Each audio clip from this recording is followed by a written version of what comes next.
അനുഗ്രഹീതമായ നല്ല നിമിഷത്തെ ഓർത്ത് കർത്താവിനെ നിറഞ്ഞ മനസ്സോടെ ആരാധിക്കുന്നു, സ്തോത്രം ചെയ്യുന്നു. ഈ കൂട്ടായ്മയിൽ കൂടി വന്നിരിക്കുന്ന നിങ്ങൾക്കെല്ലാവർക്കും വേഗം വരുന്ന യേശു ക്രിസ്തുവിൻ നാമത്തിൽ എൻ്റെ സ്നേഹവന്ദനം ഞാൻ അറിയിക്കുന്നു. ദൈവത്തിൻ്റെ ആഴവും അസാധാരണവുമായ പ്രവൃത്തികൾക്ക് സാക്ഷ്യം വഹിക്കാൻ ദൈവം നമുക്ക് തരുന്ന ഈ നല്ല അവസരം, കർത്താവിൻ്റെ സ്പർശനം അനുഭവിക്കാൻ കർത്താവ് നമുക്ക് തരുന്ന അവസരം, ദൈവവചനം കേൾക്കാൻ, രൂപാന്തരപ്പെടാൻ, ആശ്വാസം പ്രാപിക്കാൻ, ബലപ്പെടാൻ, അഭിഷേകത്തിൽ നിറയാൻ കർത്താവ് നമുക്ക് ജീവിതത്തിൽ തരുന്ന നല്ല അവസരം. ഞാനിതിനെ ഓർത്ത് ദൈവത്തെ സ്തുതിക്കുന്നു. ഇന്നത്തെ ചിന്തയ്ക്ക് ആസ്പദമായി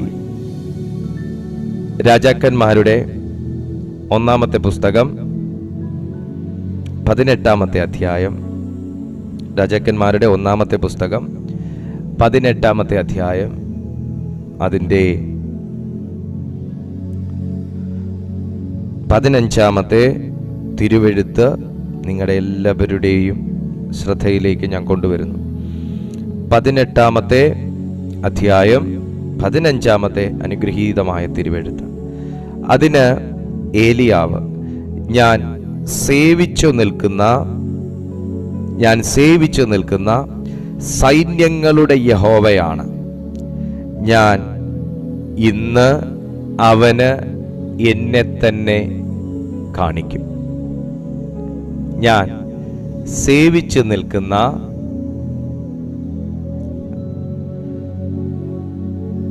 സൈന്യങ്ങളുടെ യഹോവയാണ്, ഞാൻ ഇന്ന് അവന് എന്നെ തന്നെ കാണിക്കും.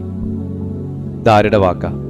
ഇത് ഏലിയ പ്രവാചകന്റെ വാക്ക. വലിയ പ്രവാചകന്മാരുടെ ഗണത്തിൽ നമ്മൾ ഉൾപ്പെടുത്തിയിരിക്കുന്ന, ദൈവാതിശക്തമായ അഭിഷേകം ചെയ്ത് ഉപയോഗിച്ചു കൊണ്ടിരുന്ന ഏലിയ പ്രവാചകന്റെ വാക്ക്. ആരോടാണിത് പറയുന്നത്? ഒബദ്യാവിനോടാണിത് പറയുന്നത്. ആർക്ക് കാണിക്കും എന്നാണ് പറയുന്നത്? ആഹാബിന് കാണിക്കും എന്നാണ് പറയുന്നത്. ആഹാബിന് കാണിക്കും എന്നാണ് പറയുന്നത്. ഈ വാക്യത്തിനകത്ത് നിന്ന് ഞാനൊരു പ്രവചന ശബ്ദം നിങ്ങൾക്ക് കൈമാറുകയാണ്.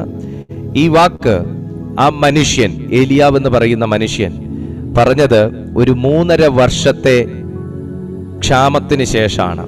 എന്ന് പറഞ്ഞാൽ 3.5 വർഷം ആകാശത്തെ അടച്ചിട്ട് ഭൂമിയിലേക്ക് മഞ്ഞും മഴയും പെയ്യാത്ത തരത്തിൽ പ്രവചന ശബ്ദത്താൽ ആകാശത്തെ അടച്ചിട്ട് ശമര്യ മുഴുവനും വരൾച്ച ബാധിച്ച് നദിക്കരയിലെ പുല്ലുപോലും ഉണങ്ങി, കുതിരകളും കോവർക്കഴുതകളും മനുഷ്യനും ചത്തുണങ്ങിപ്പോകുമെന്നുള്ള നിലവാരത്തിൽ എത്തിയ സമയം, 3.5 വർഷത്തെ ഒളിച്ചു പാർപ്പിന് ശേഷം, 3 വർഷത്തെ മറഞ്ഞിരിപ്പിന് ശേഷം, അതാ കുറച്ചുകൂടെ വൃത്തിയുള്ള വാക്ക്, 3.5 വർഷത്തെ മറഞ്ഞിരിപ്പിന് ശേഷം ദൈവം ഏലിയാവിന് കൊടുക്കുന്ന സ്പെഷ്യൽ ഇൻസ്ട്രക്ഷൻ പ്രകാരം ആ ദൈവശബ്ദത്തിന് ചുവടുവെച്ച് മറവിടത്തിൽ നിന്ന്, ആഹാബിന്റെ കണക്ക് നോക്കിയാൽ മറഞ്ഞിരുന്നു, ആ മനുഷ്യൻ മറഞ്ഞിരുന്നുവെങ്കിലും പലയിടങ്ങളിൽ ശുശ്രൂഷ ചെയ്തുകൊണ്ടിരുന്നു.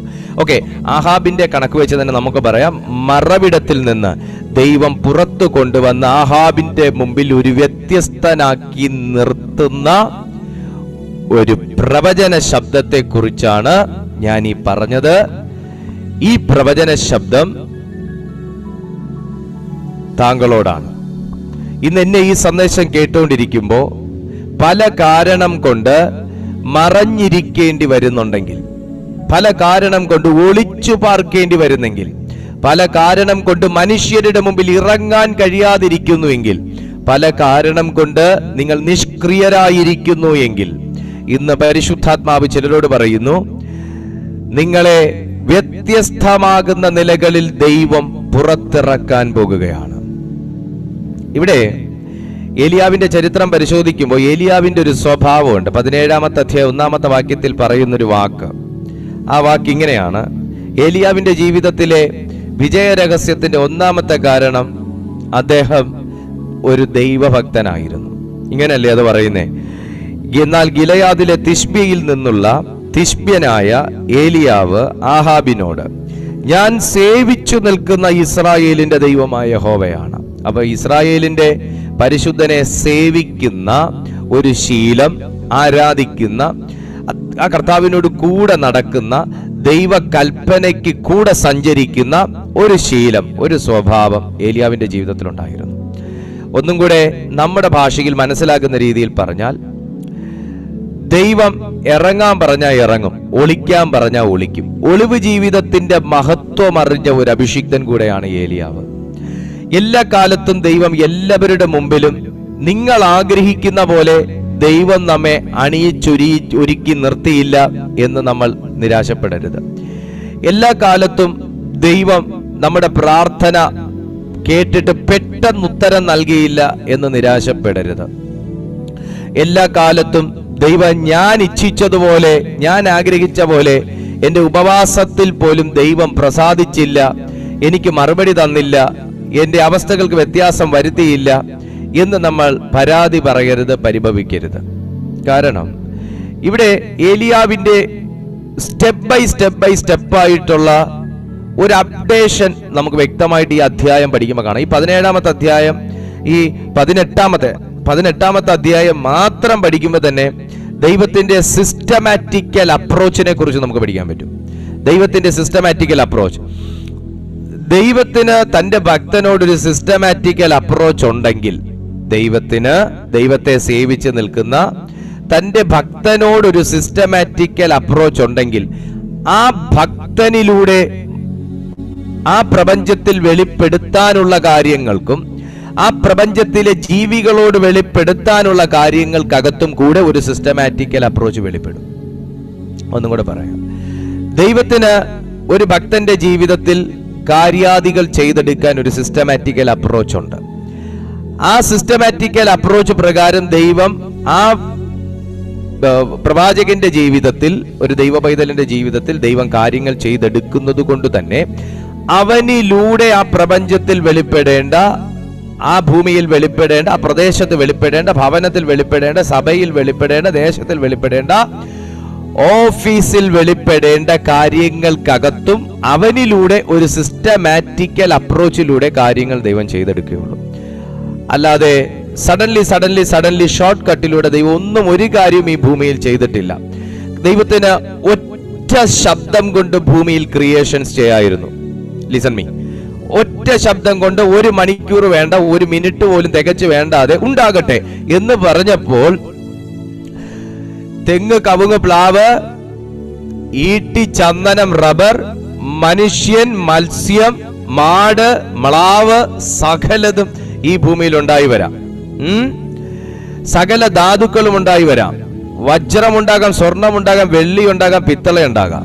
സകലതും ഉണ്ടാകട്ടെ എന്ന് പറഞ്ഞ ഉടൻ ദൈവമല്ലേ ഉണ്ടാകാം.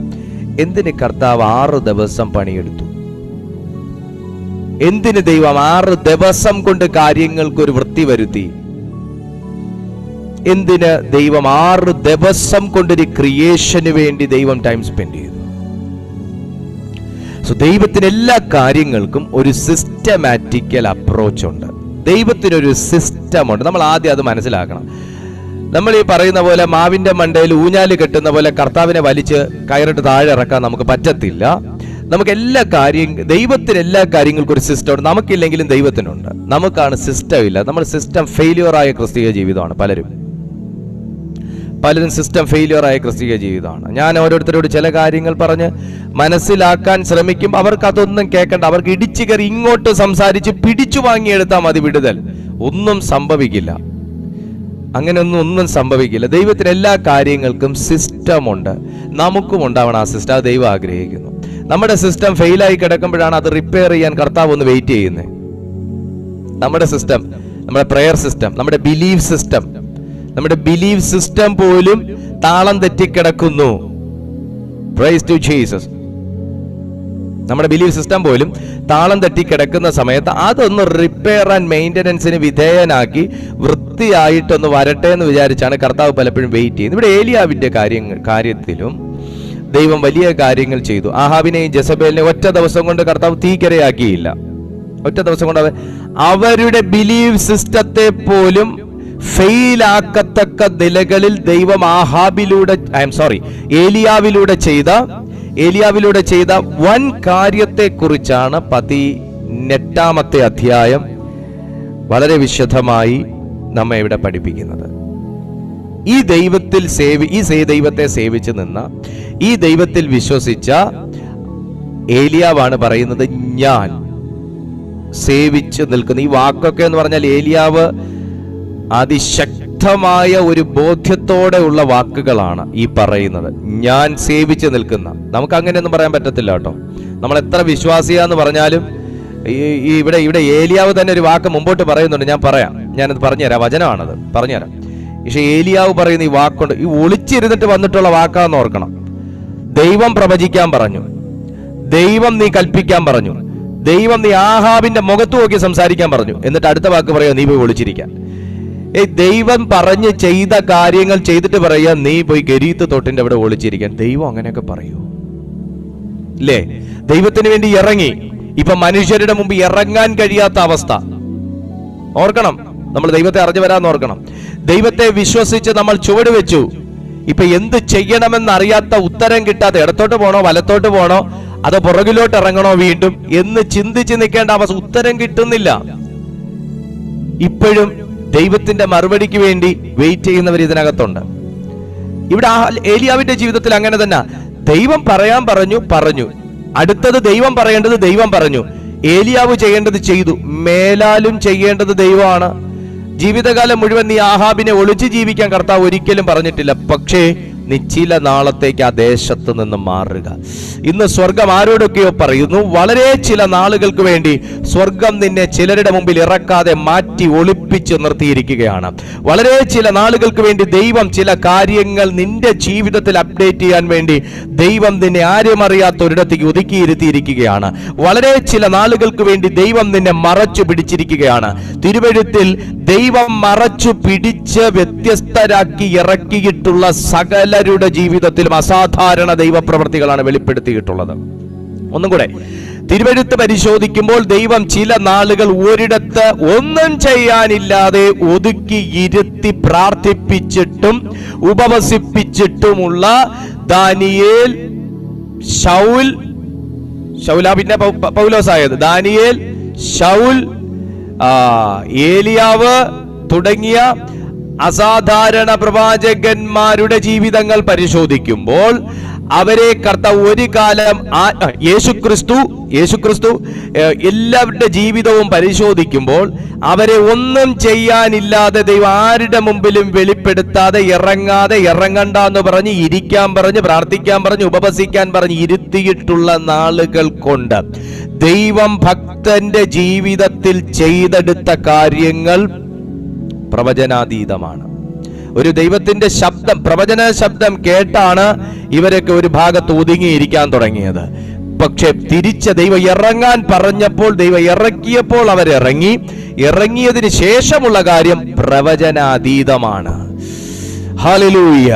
ഇന്ന് നീണ്ട നാളുകളായി നിങ്ങൾക്ക് പുറത്തിറങ്ങാൻ കഴിയാതെ പ്രാർത്ഥിച്ചുകൊണ്ടിരിക്കുകയാണെങ്കിൽ, നീണ്ട നാളുകളായി നിങ്ങൾക്ക് എന്ത് ചെയ്യണമെന്നറിയാത്ത നിലകളിൽ ഒരു ദൈവിക ഇടപെടലിന് വേണ്ടി, ഒരു എൻകൗണ്ടറിന് വേണ്ടി നിങ്ങൾ ദൈവസന്നിധിയിൽ നിലവിളിച്ചു കൊണ്ടിരിക്കുകയാണെങ്കിൽ, നീണ്ട നാളുകളായി ഒരു വിഷയത്തിന്റെ മറുപടിക്ക് വേണ്ടി നിങ്ങൾ കാത്തിരിക്കുകയാണെങ്കിൽ, പരിശുദ്ധാത്മാവ് പറയുന്നു, ദൈവം നിന്നെ ഇറക്കുന്ന ഒരു സീസൺ, ദൈവം നിന്നെ പുറത്തു കൊണ്ടുവരുന്ന ഒരു സീസൺ, ദൈവം നിന്നെ അസാധാരണമായി ഉപയോഗിക്കാൻ പോകുന്ന ഒരു സീസൺ യേശുവിന്റെ നാമത്തിൽ ഇപ്പോൾ അത് സംഭവിക്കും. Holy ghost. അതുകൊണ്ടാണ് വന്നിട്ട് പറഞ്ഞേ, ഞാൻ സേവിച്ചു നിൽക്കുന്ന യഹോവയാണ്. ആഹാബേ, നിന്റെ വാൾ എനിക്ക് നേരെ നീണ്ടാലും, ജെസബേലേ, നിന്റെ കുരുട്ട് ബുദ്ധി എനിക്ക് നേരെ പ്രവർത്തിച്ചാലും, നിന്റെ ബാലിന്റെ പ്രവാചകന്മാർ 450, അശേര പ്രവാചകന്മാർ 400, 850 എണ്ണം എനിക്ക് നേരെ തല ഉയർത്തി നിന്ന് ഒരുമിച്ച് ശപിച്ചാലും, ഓ ഹല്ലേലൂയ, ഞാൻ സേവിച്ചു നിൽക്കുന്ന യഹോവയാണ്, ഞാൻ സേവിച്ചു നിൽക്കുന്ന യഹോവയാണ്, ഞാൻ സേവിച്ചു നിൽക്കുന്ന യഹോവയാണ്. ഞാൻ എന്നെ തന്നെ അവന്റെ മുമ്പിൽ, നിന്റെ മുമ്പിൽ വെളിപ്പെടുത്തും. Oh my God. ഒരു ശാപത്തിനും നിന്നെ ആയുഷ്കാലം മുഴുവൻ ഒതുക്കിയിരുത്താൻ കഴിയത്തില്ല. ഒരു മന്ത്രവാദിക്കും നിന്നെ ആയുഷ്കാലം മുഴുവൻ ബന്ധിച്ചിടാൻ കഴിയത്തില്ല. ഒരു ക്ഷുദ്ര പ്രവർത്തിക്കാരനും നിന്നെ ആയുഷ്കാലം മുഴുവനും കെട്ടിയിടാൻ കഴിയത്തില്ല. കാരണം ഞാൻ സേവിക്കുന്നത് ദൈവം. Oh my God. ഇന്ന് ഈ ദൂത് ആർക്കെങ്കിലും ഒക്കെ ഉള്ളതാണെങ്കിൽ ഇന്ന് കൈ അടിച്ചോ, ആമേൻ പറഞ്ഞോ, സ്തോത്രം ചെയ്തോ, സ്വീകരിക്കുക യേശുവിന്റെ നാമത്തിൽ. 450, 400, 850 പ്രവാചകന്മാരുടെ സപ്പോർട്ടുള്ള ജെസബേൽ ഉൾപ്പെടെ കേൾക്കത്തക്ക നിലയിൽ തന്നെ ഏലിയാവ് പറഞ്ഞത്. ഓബദ്യാവ് ചെന്ന് ഒച്ചത്തിപ്പറ സകല ജാതിക്കാരെയും ഇളക്കി അവനെ എവിടെ വെച്ച് കാണുന്നു അവിടെ വെച്ച് വെട്ടിക്കൊല്ല് എന്ന് പറഞ്ഞ് കൽപ്പന കൊടുത്തയച്ച ആഹാബേ, നീയും കൂടെ കേൾക്കാൻ തന്നെ പറയുന്നേ. നിങ്ങൾ ഒരുമിച്ച് എഴുന്നേറ്റ് നിന്ന് എനിക്ക് നേരെ ശപിച്ചാലും വാളെടുത്താലും ഞാൻ സേവിച്ചു നിൽക്കുന്ന യഹോവയാണ്. ഞാൻ ഇന്ന് എന്നെ തന്നെ അവന്റെ മുമ്പിൽ വെളിപ്പെടുത്തും. നിന്നെ ശപിച്ച വ്യക്തിയുടെ മുമ്പിൽ ദൈവം നിന്നെ വെളിപ്പെടുത്തും. നിന്നെ ഒതുക്കാൻ ശ്രമിച്ചവരുടെ മുമ്പിൽ ദൈവം നിന്നെ വെളിപ്പെടുത്തും. നിന്നെ ഒളിച്ചോടുമാറാക്കിയവരുടെ മുമ്പിൽ ദൈവം നിന്നെ വെളിപ്പെടുത്തും. തൊഴിലില്ലാതെ വീട്ടിൽ ഇരുത്തിയവരുടെ മുമ്പിൽ ദൈവം നിന്നെ വെളിപ്പെടുത്തും. പ്രാർത്ഥന ബന്ധിച്ചവരുടെ മുമ്പിൽ ദൈവം നിന്നെ വെളിപ്പെടുത്തും. ഒരസാധാരണ ദൈവശക്തി ഈ സന്ദേശത്തിനകത്ത് വ്യാപിക്കുകയാണ്. Oh my God, in the name of Jesus Christ, ദൈവം നിന്നെ വെളിപ്പെടുത്തും. ദൈവം നിന്നെ വെളിപ്പെടുത്തും. നിന്റെ സത്യസന്ധത ദൈവം വെളിപ്പെടുത്തും. നിന്റെ നിരപരാധിത്വം ദൈവം വെളിപ്പെടുത്തും. നിന്റെ നീതി ദൈവം വെളിപ്പെടുത്തും. ഒരു നീതിക്ക് വേണ്ടിയും ദൈവശബ്ദത്തിനു വേണ്ടിയും നീ ഒളിച്ചിരുന്ന് പ്രാർത്ഥിക്കുന്നത് കൊണ്ട്, മറഞ്ഞിരുന്ന് പ്രാർത്ഥിക്കുന്നത് കൊണ്ട്, ചിലരുടെ മുമ്പിൽ നിനക്ക് നാവെടുത്ത് ചലിപ്പിക്കാൻ പോലും ധൈര്യമില്ലാത്തത് കൊണ്ട്, ദൈവത്തെ സേവിക്കുന്ന പ്രിയപ്പെട്ട വ്യക്തിയെ, ദൈവത്തിന്റെ പ്രവൃത്തി വെളിപ്പെടട്ടെ എന്ന് പ്രാർത്ഥിക്കുന്ന പ്രിയപ്പെട്ട കുടുംബമേ, ദൈവം നിന്നെ ആരും വെളിപ്പെടുത്താത്ത പോലെ വെളിപ്പെടുത്തും. ശത്രുക്കളുടെ മുമ്പിൽ വെളിപ്പെടുത്തും.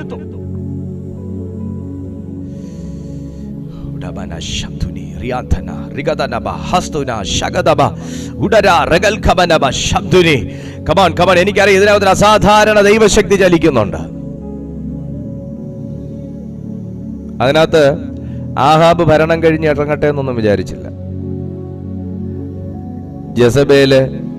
ജെസബേലിന്റെ കാറ്റ് പോട്ടെ എന്നും വിചാരിച്ചില്ല.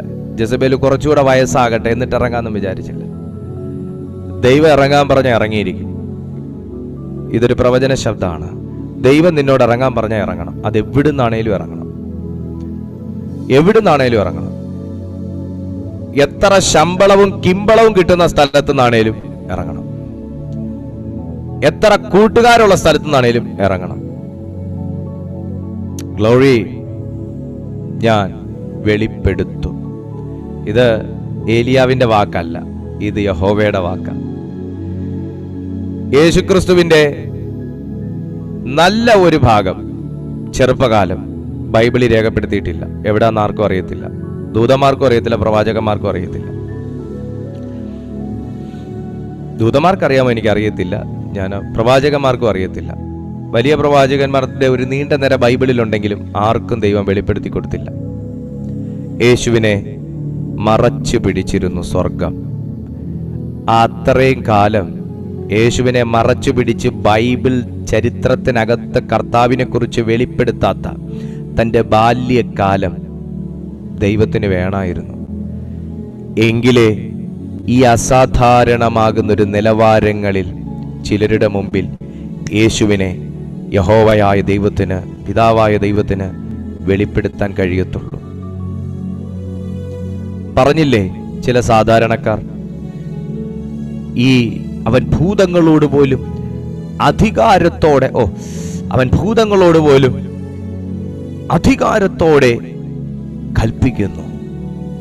അവന്റെ വാക്കുകൾ അധികാരത്തോടുകൂടെ വരുന്നു. നമ്മുടെ പ്രമാണിമാർ, നമ്മുടെ പുരോഹിതന്മാർ, നമ്മുടെ റബ്ബിമാർ സംസാരിക്കുന്ന നിലയിലല്ല അവന്റെ സംസാരം. അവരുടെ ഒന്നും മിനിസ്ട്രിയിൽ കാണുന്ന കാര്യങ്ങളല്ല ഇവന്റെ കാര്യങ്ങളിൽ, ഇവന്റെ മിനിസ്ട്രിയിൽ കാണുന്നത്. അവൻ ഭൂതങ്ങളോട് പോലും അധികാരത്തോടെ ശാസിക്കുന്നു, കൽപ്പിക്കുന്നു. അവയൊക്കെയും അവനെ അനുസരിക്കുകയും ചെയ്യുന്നു. ഇവൻ ഈ അധികാരം എവിടുന്ന് ചോദിച്ചില്ലേ പലരും? ആശ്ചര്യപ്പെട്ടില്ലേ പലരും? ബൈബിൾ ചരിത്രങ്ങളിൽ പോലും വെളിപ്പെടുത്താതെ പിതാവ് മറച്ചുവെച്ച് പുത്രനെ ഒരുക്കിക്കൊണ്ടിരുന്നതിൻ്റെ രഹസ്യമാണത്.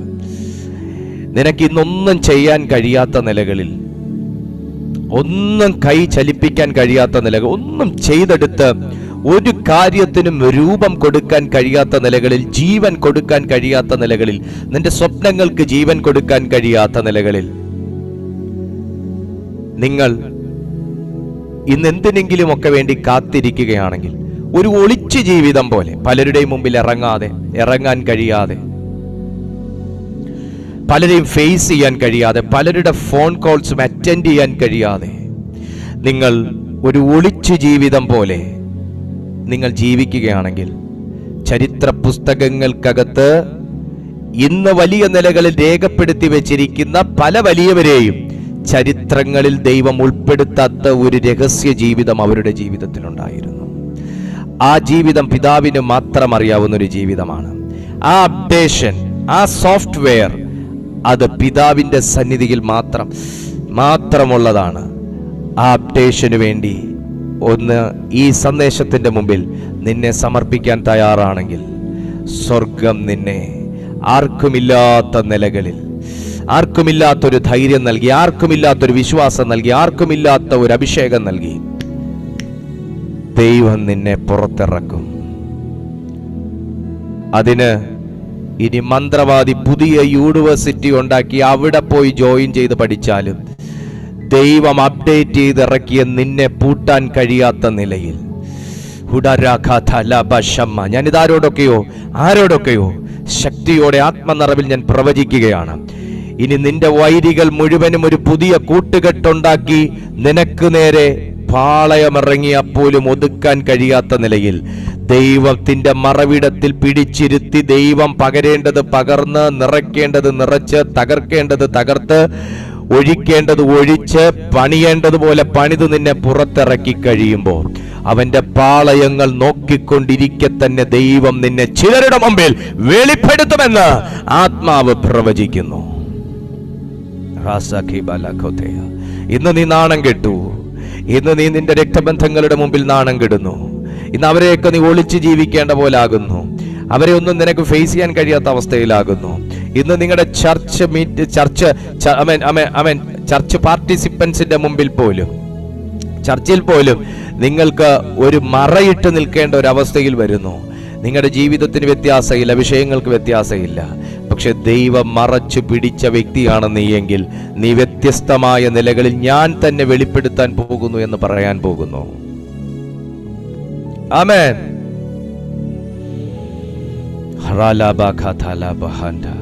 ഞാൻ സേവിച്ചു നിൽക്കുന്ന യഹോവയാണ്. ഞാൻ സേവിച്ചു നിൽക്കുന്ന യഹോവയാണ്. ഞാൻ ഇന്ന് എന്നെ തന്നെ അവന്റെ മുമ്പിൽ വെളിപ്പെടുത്തും. എനിക്കിതിന്ന് ഒത്തിരി പറയണമെന്നുണ്ട്, പക്ഷെ സമയം അനുവദിക്കുന്നില്ല. ഇതിന്റെ കണ്ടിന്യൂവേഷൻ കർത്താവ് അനുവദിച്ചാൽ ഞാൻ നാളെ എടുക്കാം. ഞാൻ വെളിപ്പെടുത്തുമെന്ന് പറയുമ്പോൾ ഇത് സ്വന്തം ബുദ്ധി എന്നൊരു വാക്കല്ല. വെളിപ്പെടുത്തേണ്ടത് ദൈവമാണ്. ഞാൻ ചെന്ന് ഒരിടത്ത് മൈക്കും പിടിച്ചോണ്ട് നിന്നാൽ അവിടെ ഒന്നും നടക്കത്തില്ല.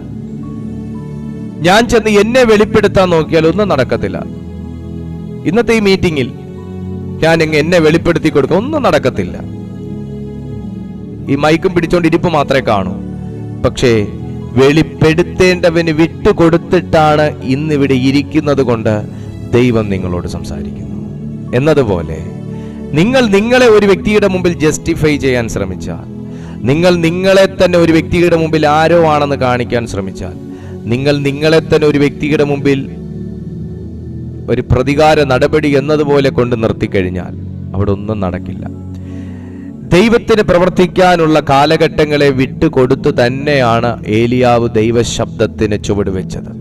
മാറാൻ പറഞ്ഞു മാറി, ഒളിക്കാൻ പറഞ്ഞു ഒളിച്ചു, വെയിറ്റ് ചെയ്യാൻ പറഞ്ഞു വെയിറ്റ് ചെയ്തു, വിധവയുടെ അടുത്ത് പോകാൻ പറഞ്ഞു പോയി, മരിച്ചവനെ ഉയർപ്പിക്കാൻ പറഞ്ഞു ഉയർപ്പിച്ചു. ഇതൊക്കെ ഈ ഒളിവ് കാലത്തിനകത്ത് ചെയ്ത കാര്യങ്ങളാണ്. സ്തോത്രം. ഇതൊക്കെ ഏലിയാവിന്റെ ജീവിതത്തിന്റെ വിജയരഹസ്യത്തിന്റെ കാര്യങ്ങളിൽ രണ്ടാമത്തത് അതാണ്. ദൈവശബ്ദത്തിന് ചുവട് വയ്ക്കും. ഒന്ന്, ദൈവഭക്തനായിരുന്നു. ഇരുവെള്ളത്തിൽ കാല് വെക്കുന്ന ഒരു സ്വഭാവമില്ല. ഇത് ഏലിയാവിന് മാത്രമേ ചോദിക്കാൻ പറ്റുള്ളൂ കേട്ടോ. കാര്യം എന്നാന്നറിയാവോ? നിങ്ങൾ ആ 18-ാമത്തെ അധ്യായം, രാജാക്കന്മാരുടെ 1-ാം പുസ്തകം 18-ാമത്തെ അധ്യായം അതിന്റെ 21-ാമത്തെ വാക്യം ഒന്ന് നിങ്ങൾ വായിച്ചേ. നമുക്ക് എല്ലാവർക്കും കുറിക്കൊള്ളുന്നൊരു വാക്യം കേട്ടോ അത്. ആ വാക്യം കേൾക്കുമ്പോൾ നിങ്ങൾക്ക് വിഷമം വരരുത്. വിഷമം വരുന്നുണ്ടെങ്കിൽ ഇന്ന് മാനസാന്തരപ്പെടുകയും വേണം. 21-ാമത്തെ വാക്യം നിങ്ങളൊന്ന് ഒച്ചത്തി വായിച്ചേ. അപ്പോൾ ഏലിയാവ് അടുത്തു ചെന്ന് സർവ്വജനത്തോടും, നിങ്ങൾ എത്രത്തോളം 2 തോണിയിൽ കാൽ വെക്കും? യഹോവ ദൈവമെങ്കിൽ അവനെ അനുഗമിക്കുവിൻ, ബാലെങ്കിലും അവനെ അനുഗമിക്കുവിൻ എന്ന് പറഞ്ഞു. നിങ്ങൾ എത്രത്തോളം 2 തോണിയിൽ കാല് വെക്കും? നീ സന്ദേശം കേൾക്കുന്നവർക്ക് ഇത് നമ്മൾ തന്നെ, ഇത് ഏലിയാവ് നമ്മളോട് ചോദിച്ചൊരു ചോദ്യമാണെങ്കിലും ഇത് സ്വർഗം നമ്മളോട് ചോദിക്കാൻ ആഗ്രഹിക്കുന്ന ഒരു ചോദ്യമാണ്. എത്രത്തോളം 2 തോണി കാല് വെക്കും? ജീവിതം അനുഗ്രഹിക്കപ്പെടുന്നില്ല. മക്കളുടെ ജീവിതത്തിൽ എല്ലാത്തിനും തടസ്സം. സ്വന്തം ജീവിതത്തിൽ ഒരു ഉയർച്ചയില്ല.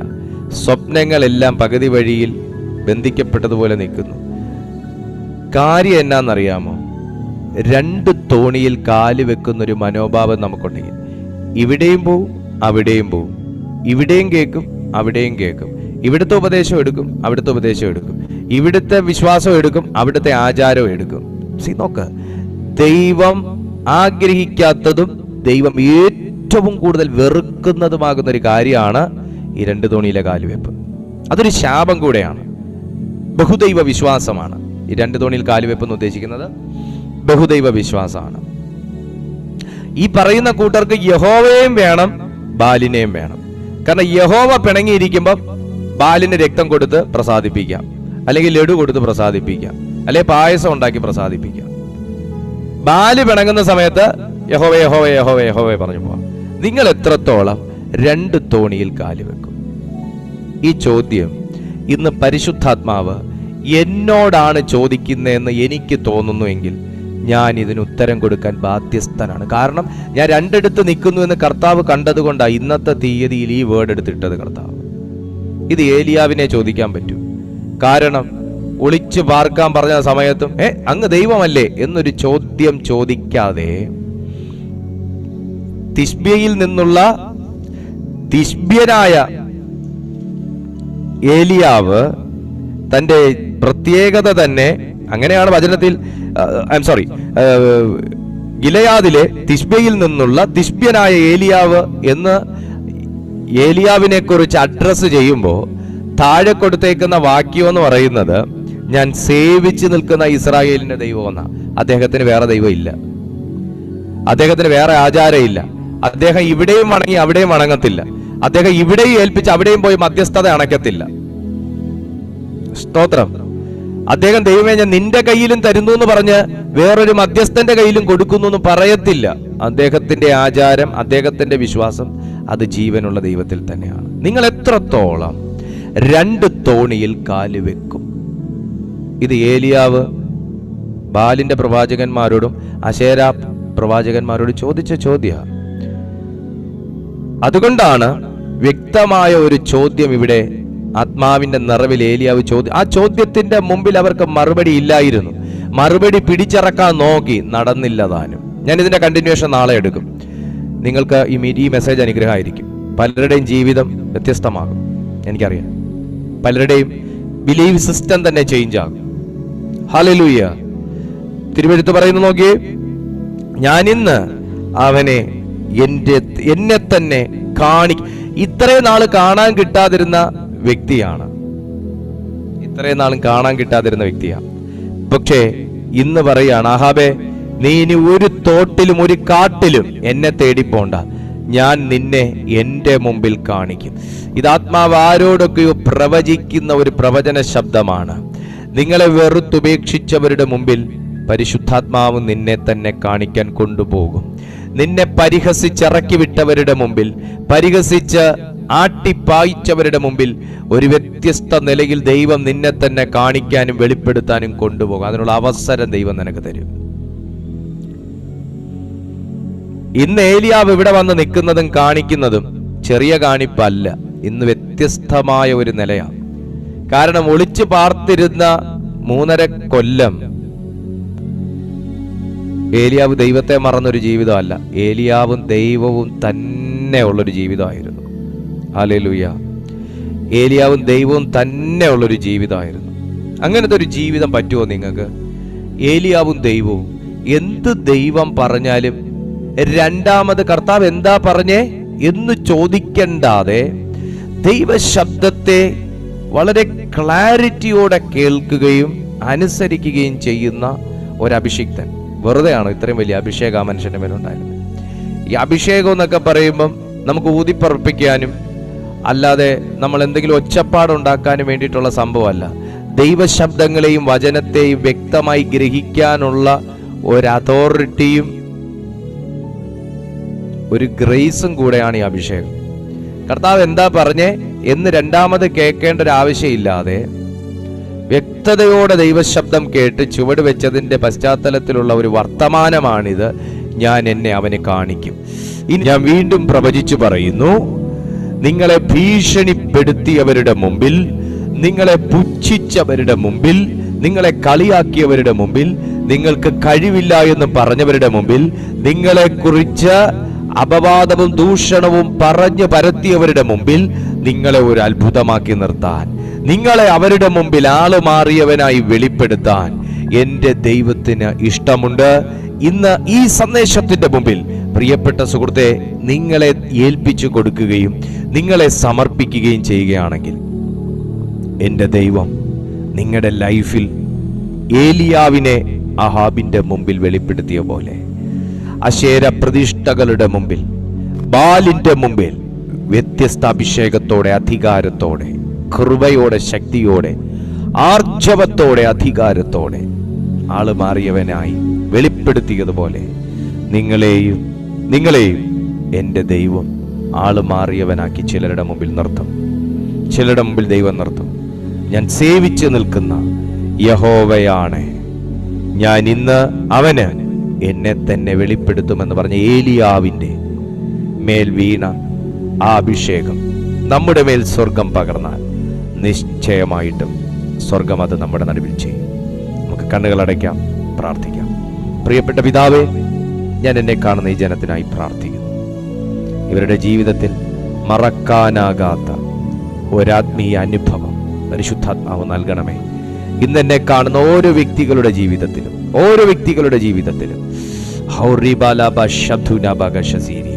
എല്ലാവരും ഒന്ന് പ്രാർത്ഥിച്ചേ.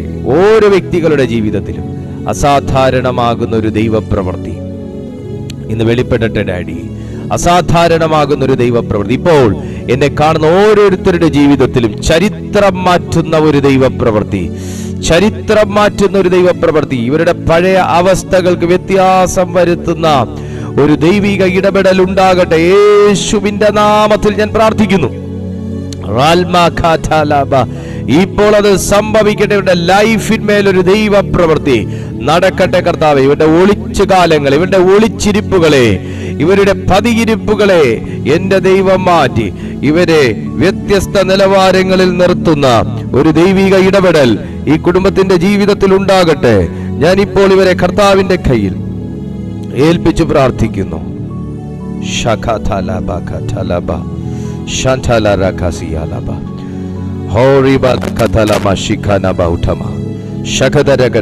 ദൈവം നിന്നെ ചിലതിന് ഉടമസ്ഥനാക്കി മാറ്റാൻ വിശ്വസ്തനാണ്.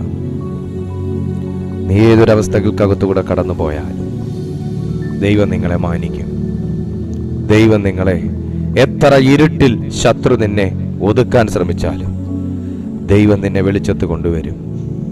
ദൈവം നിന്നെ വെളിപ്പെടുത്തും. നിന്റെ നീതിയും ന്യായവും ദൈവം നടത്തും. ഞാനിവരെ കർത്താവിൻ്റെ കയ്യിൽ തരുന്നു പിതാവേ. ഇവരെ അനുഗ്രഹിച്ചിരിക്കാൻ നന്ദി. എല്ലാ മഹത്വം അങ്ങേക്ക് യേശുവിൻ നാമത്തിൽ തന്നെ ആമേൻ. ദൈവം നിങ്ങളെ അനുഗ്രഹിക്കട്ടെ. നിങ്ങൾക്ക് അറിയാമല്ലോ, എല്ലാ ദിവസവും രാവിലെ 6:30 മണിക്കും വൈകുന്നേരം 6:30 മണിക്കും ഞങ്ങളുടെ ഈ മീറ്റിംഗ് ഉണ്ട്. നിങ്ങൾ പങ്കെടുക്കുക. നിങ്ങൾക്കൊരു വലിയ അനുഭവമായിരിക്കും, മറക്കാനാകാത്തൊരു അനുഭവമായിരിക്കും. അത് നിങ്ങൾ പ്രയോജനപ്പെടുത്തുക. മറ്റുള്ളവർക്ക് ഞങ്ങളുടെ മീറ്റിങ്ങിനെ കുറിച്ച് നിങ്ങൾ അറിവ് കൊടുക്കുക. നിങ്ങളുടെ പ്രാർത്ഥനാ വിഷയങ്ങൾ വാട്സാപ്പിൽ നിങ്ങൾ ഈ നമ്പറിൽ ഞങ്ങളെ അറിയിച്ചാൽ നിശ്ചയമായിട്ടും ഞങ്ങൾ നിങ്ങൾക്കായി പ്രാർത്ഥിക്കാം. അത്യാവശ്യ കോൾസ് ഈ നമ്പറിൽ നിങ്ങൾക്ക് വിളിക്കാനും അവസരമുണ്ട്. ദൈവം നിങ്ങളെ സഹായിക്കട്ടെ. അടുത്ത ദിവസം നമുക്ക് തമ്മിൽ കാണാം. അതുവരെ അത്യുന്നതന്റെ ചിറകിന്റെ കീഴിൽ കർത്താവ് നമ്മെ സൂക്ഷിക്കട്ടെ. I bless you in Jesus almighty name. Amen.